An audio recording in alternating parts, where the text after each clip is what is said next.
Salam uşaqlar, sizlərlə bugünkü dərsimiz bizim CSS-in ilk mövzusu olacaq, ilk dərsi olacaq. Biz bugün sizlərlə CSS nədir, nə iş görür, CSS vasitəsilə nələr eləyə bilərik və CSS-də HTML elementlərinə müraciəti necə eləyərik, bunlar haqqında danışacağıq uşaqlar. Kod yazmaq üçün vizual kodumuza daxil olaq və HTML və bir də CSS fayllarımızı yaradaq və onlar üzərində yazdıqca göstərək. Yaradaq ders.html faylımı yaradıram. Bir dənə CSS faylımızı yaradıraq. Ders.css. Bunu da görüntü üçün fayl sonluğu uşaqlar .css-dir. Fayl sonluqlarının CSS haqqında, HTML haqqında ilk dərsimizdə danışmışıq ki, bəs əməliyyat sisteminin tanınması üçün net fayl olduğunu fayl genişləməsi olaraq ora qeyd etmək lazımdır ki, əməliyyat sistemi bunu tanısın. Tamam, CSS faylımızı yaratdıq. HTML5-imizə yaradaq. Burada yazaq ki, CSS ilk dərs. Tamam uşaqlar. İlk öncə biraz CSS haqqında nəzərə danışaq. Yadınızdadsa biz HTML dərsində demişdik ki, HTML yalnız brauzerlər üzərində tanınır. Yəni, brauzerlər olmasaydı HTML də olmazdı. Brauzerdə nələr nəzərdə tuturuq? Chrome, Yandex, Firefox, Mozilla. Yəni, bunlar olmasaydı HTML də olmayacaqdı. Çünki HTML-də yalnız brauzerlər üzərində tanıdığı üçün kodlarınızı, qoyduğunuz bir dizaynı yalnız orada görə bilərsiniz. CSS isə yalnız HTML olduqda işdir. Yəni, HTML olmasaydı CSS də olmayacaqdı. Çünki CSS-in gördüyü iş yalnız HTML elementlərinə müraciət etməkdir, onlar üzərində dizayn verməkdir. Yəni, HTML-də elementləriniz olmasa avtomatik olaraq CSS-də bir iş görə bilmir. HTML-in CSS-dən fərqi ondan ibarətdir ki, HTML təklikdə bir iş görür, yəni. Table yarada bilirik, biz burada şəkil, video fayllarımızı, musiqi fayllarımızı buraya yerləşdirə bilirik.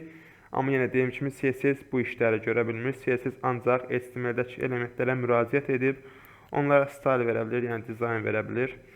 Bu işləri görür. İndi isə gəlin biz başlayaq. Görək biz CSS vasitəsilə HTML-dəki elementlərə necə müraciət edə bilərik, bunlara necə dizayn verə bilərik, bunlar haqqında danışaq. İlk öncə ən sadə dizayn vermək yollarından biri haqqında danışaq, style atributu haqqında danışaq. Bir dənə H1 yaradaq. İçinə yazaq ki, Nantes yazaq. Tamam. Bir dənə bunu browser üzərindən yoxlayaq. Tamam, gördüyünüz kimi H1-in içindəki yazdığımız Nantes, yəni məzmunumuz gəldi ekrandadır. Qaydaq indi isə bura. İlk öncə mən buna bir rəng vermək istəyirəm. Ən sadə yol necədir? Bura bir dənə style atributu yazırsınız. Style atributu sizdən həm bir dənə property istəyir, bir dənə də value istəyir. Məsəl üçün, property'miz color, value'miz də olsun red. Yenidən browser üzərinə qaydaq. Görürük ki, yazdığım Nantes sözü, yəni H1-imizin rəngi qırmızı oldu. Başqa bir dənə də H1-imiz var deyək. Ya da elə bunu kopyalayaq, yapışdıraq. Hətta birini də kopyalayaq və bunu eləyək H2.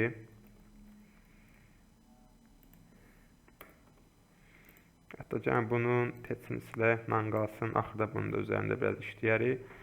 Tamam, gördüyünüz kimi hər birinə style vermişəm və hər bir styleın içində colorlarını red yazmışam deyə avtomatik olaraq bunların rəngi mən browserə baxdığımda hər birinin rəngi qırmızıdır. Bəs bu yol düzgün yoldurmu? Məsəl üçün, mən buna təkcə rəng vermək istəmirəm. Biraz font size-ını böyütmək istəyirəm. Background-unu dəyişmək istəyirəm. Və bunun üzərində başqa çoxlu style, dizayn işləri görmək istəyirəm. Yəni, bunlara style vermək istəyirəm. Bəs onda da necə eləməliyəm? Yəni, mən hər dəfə buradan virgül qoyub başqa property-mi yazmalıyam mı? Məsələn, background ad vermək istəkdə. Xeyr. Yəni, o yoldan getsəz, avtomatik olaraq, məsəl üçün, bir dənə bir səthli elementiniz var, onun dizaynı, səthin gəlib sonunda bitəcək. Yəni, çox uzun uzadı olur və kodunuz bu hissəsi çox qarma-qarışıq olur.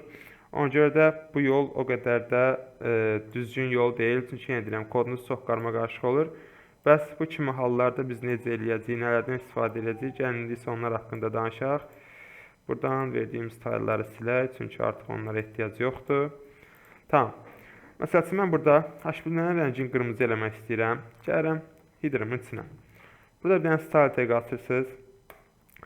Style tag vasitəsilə siz buradakı elementlərinizi çağırıb, bunlara dizayn verə bilərsiniz. Burada artıq bir dənə selektor anlayışı ortaya çıxır uşaqlar. Selektor anlayışı nədir? Selektor nələrdir? Selektorlar tag name, class name və ID name'dir. Bunlardır. İlk öncə siz gəlin tag name haqqında danışaq, sonra class name və ID name-lərə keçərik. Məsəl üçün tag name deyəkdə H1-lərimin rəngini ilə bir dəfə göy eləmək istəyirəm. H1 yazıram. Mötərizəmi açıram. Deyirəm ki, color blue. Tamam. Browser üzərinə baxıram. Və gələm ki, avtomatik H1-lərimin rəngi blue'dur. Yəni, bayaqki yazılışdan qısaltmanı görürüz uşaqlar. Bayaq bura style yazmışdıq hər birinə. Hərəsinə bir dənə color yazmışdıq, bir property vermişdik, sonra ona bir dənə value vermişdik, rəng vermişdik və hər birinə bunu yazmışdım. Çox uzun olmuşdu. Burada isə ümumi hamısı H1 tag-idir. Tag name-dən istifadə edərək, yəni tag name-in adı nədir? H1. Bura H1 yazıram və o H1-lərimin rəngini dəyişirəm. Məsəl üçün H2-mə də ki, o rəngi vermək istəyirəmsə, colorunu blue eləmək istəyirəmsə, necə edə bilərəm? H2-ni çağırıram tag name vasitəsilə, colorunu edirəm blue. Baxıram və görəm H2-min də rəngi göy oldu uşaqlar avtomatik. Bəs bunun daha qısa bir versiyası varmı? Bəli, yəni buna da ehtiyac yoxdur əslində. Gəlib buradan H1-in yanından H1 vergül H2 yazsam, keçə və kodumuza baxaq. Bəli, gördüyünüz kimi həm H1-imiz, həm də H2-miz olduğu kimi göy rəngini saxladı və hərəsi üçün ayrı bir kod yazmadım, ümumilikdə çağırdım. Bayaq isə H2 üçün də ayrıca bir style yazıb, onun içində kodumuzu çağırmışdıq. Text name anlayışı belədir uşaqlar. Yəni text name vasitəsilə elementin textin adı nədirsə, onu çağırıb burada ona design style verə bilərsiniz. İndi isə keçək class name və ID name'lər haqqında danışaq. Selektorlarımızın digər anlayışları haqqında danışaq. Tamam. Məsəl üçün buradan gələk, yəni burada özümüzə class yaradaq. Məsəl üçün nöqtə qoyaq, adını da verək. Qırmızı qoyaq uşaqlar. Qırmızı adlı bir dənə klassımız var. Klassımı açıram. Class nədir? Class sizin taglərinizə verə biləcəyiniz bir atributdur. Və class nə iş görür? Hazır içində propertyləri bir topluluq kimi yaradıb saxlayır. Məsəl üçün bunlar içində font size yazırsınız, color yazırsınız. Sonra isə klassınızın adı hansı tagdə olmalıdırsa ona mənimsədirsiniz. Məsəl üçün gələk, qırmızı klassım var. Buna bir dənə verək qırmızı. Klassının adı olsun qırmızı. Və həmin klass adını uşaqlar style taginin içərisində çağırırsınız və onu deyim ki, klass adları qarşısında nöqtə işarəsindən çağırılır. Klass adları rəqəmlə başlaya bilməz, amma hərflə başlayıb, sonra axırında rəqəmlər ola bilər. Klass adlarında üstəgəl, çıxma, vurma, bölmə bu tip əməllər ola bilməz və qoşa nöqtədən də istifadə oluna bilməz. Çünki avtomatik burada qoşa nöqtə olsa, qoşa nöqtə yalnız property və value arasında istifadə olunur deyə burada da qoşa nöqtə verməyiniz olmaz. Tamam, gələk H1-imizi silək buradan. Yazaq ki, klassımızın adı yazdıq. Məsəl üçün, bana nə property mənimsələcəm, nə value verəcəm. Color olsun, elə qırmızı demişiksə olsun red. Mən bu klassı nəyə vermişəm? Ancaq birinci H1-imi mənimsətmişəm. Keçək bir dənə browser üzərindən baxaq. Gördüyünüz kimi birinci H1-imin rəngi qırmızıdır.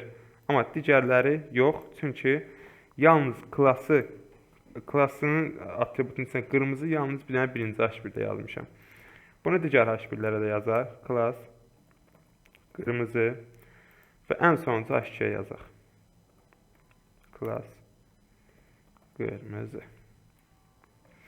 Yəni, əgər sizdə birdən çox eyni adlı bir tag varsa, onların bir dənəsini saxlayıb, digərlərinə isə eyni bir dizaynı vermək istəyirsə, bu zaman class name və ID name bu tiplər selektorlardan istifadə etməniz daha yaxşıdır uşaqlar.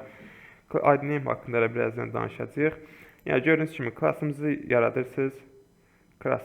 Həmin adlı verdiyinizi class name gəlib burada çağırırsınız, qarşısına nöqtə işarəsindən və içində istədiyiniz dizaynı yazırsınız, style kodu yazırsınız.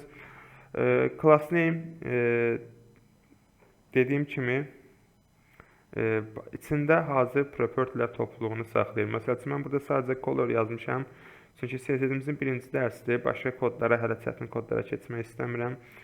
Çox da dərinliyə getmək istəmirik deyə. Amma növbəti dərslərimizə görərsiniz. Yəni, klassların içində biz sadəcə belə bir sətirlik kod yox və 6-7 sətirlik kodlarımız da olacaq uşaqlar. İndi isə keçək ID name-ə. Məsəl üçün, gəlin bunları ID eləyək. Bunları ID vasitəsilə çağırmağa çalışaq. Bunu da eləyirəm ID. Bunu da eləyirəm ID. Və ID adı diyezlə qarşısında nöqtə yox, diez işarəsi olur. Keçək bir dənə baxaq görünüş cəhətdən. Bəli, görürəm ki, görünüş cəhətdən heç bir dəyişiklik olmadı. Yəni klassda da bunun eynisi idi. Bəs ID ilə klassın fərqi nədir desəz, ID bir identifikasiya deməkdir uşaqlar. Məsəl üçün bir telefon nömrəsi kimi var, düşün, ya da bir şəxsiyyət vəsiqəsinin seriya nömrəsi kimi ID adı təkrarlana bilməz. Yəni bu da qırmızıdırsa, bu da qırmızı, bu da qırmızı ola bilməz. Düz belə görünüş cəhətdən düz işləyə bilər, amma bu düzgün yol deyil. Yəni ID adını siz bir və bir neçə yerdə çağırıb belə istifadə edə bilməzsiniz uşaqlar. Selektorlarımız haqqında bu qədər uşaqlar. Bir də ki, mən istəyirəm artıq burada biraz üstünlük prinsipindən danışım. Məsəl üçün, hətta gəlin istəyirsə biz CSS-lərə dizayn vermək haqqında da danışaq. Tamam, məsəl üçün bu dizaynı verdiniz. Style tagin içərisində belə açdınız, qırmızı klassına bu dizaynı verdiniz. Bəs bu yolda düzgündürmü? Bundan daha bir yaxşı bir optimal yolda varmı? Bəli. Verdiyiniz bu dizaynları burada yox. Gəlib burada bu CSS faylın içində yazmaq. Nəyə görə bu düzgündür? Məsəl üçün, sizin HTML səhifəniz var, 2 və daha artıq HTML səhifələriniz var və burada eyni adlı klasslar var. Hərəsində də ki, eyni dizaynı vermişsə, həmişə gəlib bu style'ı kopyalayıb, bütün HTML səhifələrinin yuxarıda hidden içində style tagini yaratmaqdansa, ondan sonra bir dənə CSS faylı yaradın. Kodları, həmin klassların ID-lərinin tag name-lərinin dizaynı burada yazın və həmin HTML səhifənizi bu CSS səhifəsinə bağlayın. Yəni, ən optimal yol budur. Tam, indi isə CSS səhifəmizə necə eləyə bilərik, dizaynlarımız necə veriyor, onlar haqqında danışaq. İlk öncə CSS-i link vasitəsindən bağlayırsınız. Link açırsınız, avtomatik olaraq rel və ref tagi gəlir, ref atributu gəlir. Refin içində dərs faylınızın adını yazırsınız, dərk.css. Buradan da style silək uşaqlar. Hətta istəyirsə gəlin buradan ID-lərin bəzilərini də silək, sadəcə bir üzərində işləyək. Bu ID-ni də silək. Tamam. Gələk indi ID-si qırmızı olana, deyək ki, ID qırmızı olana, background color verək, green. Və gördüyünüz kimi, əslində background color-ı biz növbəti dəstəmizə deyəcəyiksə, bunu color eləyin, backgroundlar haqqında növbəti dəstəmizdə danışacağıq. Və gördüyünüz kimi, color-ı green oldu, görənk burada da görsənir. Yəni, ən optimal yol, bütün bu dizaynlarınızı nə burada style açaraq, nə ki, burada style tagini istifadə edərək yox, gəlib burada CSS faylınızı HTML ilə əlaqələndirirsiniz, refin içində və bütün kodlarınızı burada yazırsınız. Yəni, səbəbin bayaq dediyim kimi, 2 və 3 səhifəli bir HTML səhifəniz, 2-də 3 səhifəli bir HTML-ləriniz olsa, bundan hər birində gərək onları kopyalayıb təzələn səhifənin üst tərəfində yapışdırasınız. Ondan sonra onların hər birini dərs.css-nə əlaqələndirsəz, ən optimal yol budur, ən yaxşı yol budur. İndi isə gərək bayaq dediyim üstünlük məsələsini, üstünlük prinsipinə, onun haqqında danışaq. Bu nədir? Gəlin onun haqqında bir dənə danışaq. Məsəl üçün, burada bir dənə, bayaq kimi bir dənə style tagi yaradıram. İçində də yazıram ki, H2 rəngi olsun, color daha doğrusu, color olsun, məsəl üçün, buradan, blue. Buradan da ID-mizi silək. Tamam. Gəlib burada yazıram ki, bunu da silək geçsin uşaqlar. H2 rəngi, color olsun, red. Və direkt green qalsın bayaq kimi. Tamam, burada green demişəm, H2-mə.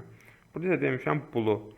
Bəs görək bizim browserimiz bunların hansını nəzərə alacaq uşaqlar. Keçirəm browserə, görürəm ki, rəngi greendir. Yəni, CSS-də yazdığımı əsas rəng olaraq götürdü və colorunu bu rəng elədi. Bunun səbəbi nədir? Məsəl üçün, səbəbimi belə göstərim. Məsələn, bu linki style tagindən yuxarı atıram. Rəng qayıtda oldu göy. Səbəbi nədir? Elə ki, siz, məsəl üçün, linkdir. Bu linkdə yazmışsınız ki, background color olsun green. Yəni, CSS kodu bura green olaraq gəlir. Bundan aşağıda sətirdə isə deyirsiniz ki, back coloru dəyişib olsun blue. Yəni ki, bir növ siz burada o kodu üzərində dəyişiklik edirsiniz. Green gələn bir coloru burada dəyişib blue edirsiniz və avtomatik olaraq nəzərə bu alınır. Yəni, belə başa düşün ki, sizin tekstinizə ən yaxın olan dizayn həmişə ən birinci nəzərə alınan dizayndır. Həmişə o dizayn nəzərə alınır. Burada da mənim həqiqətən H2 buradadır. Ona ən yaxın olan dizayn hansıdır? Style tagidir. Buna görə style içində yazdığım kod nəzərə alınır. Və ona görə də, məsəl üçün, bayaq burada style atributunu istifadə edirdik. Burada da gəlib coloru yellow yazsam, baxıram. Bəli, rəngi yellow oldu, sarı rəngə çevrildi. Niyə? Çünki mənim style tagimə, H2-mə, tagimə ən yaxın olan atribut style atributudur və design style atributu isə vermişəm. Yəni, ən yaxın olan design style kodum budur. Ona görə də avtomatik olaraq bunu nəzərə alır. Bəs əgər belə bir vəziyyət var və mən istəyirəm ki, burada bir dəqiqə ən uzaq olan CSS-də və CSS-i nəzərə alsın, yəni CSS-ə yazdığım kodu nəzərə alsın. Bu zaman important anlayışından istifadə olunur uşaqlar. Important ciddilik deməkdir. Yəni, bu kodu nə olursa olsun, əsas kod budur, bunu nəzərə al. Baxıram, bəli, yəni mən burada green yazmışdım. Həqiqətən də burada yazdığım green nəzərə alındı. Bəs mən burada important yazsam nə olar desəz, məsəl üçün burada bir H2 var. Gəlirəm buna important yazıram. Bu zaman nə olar?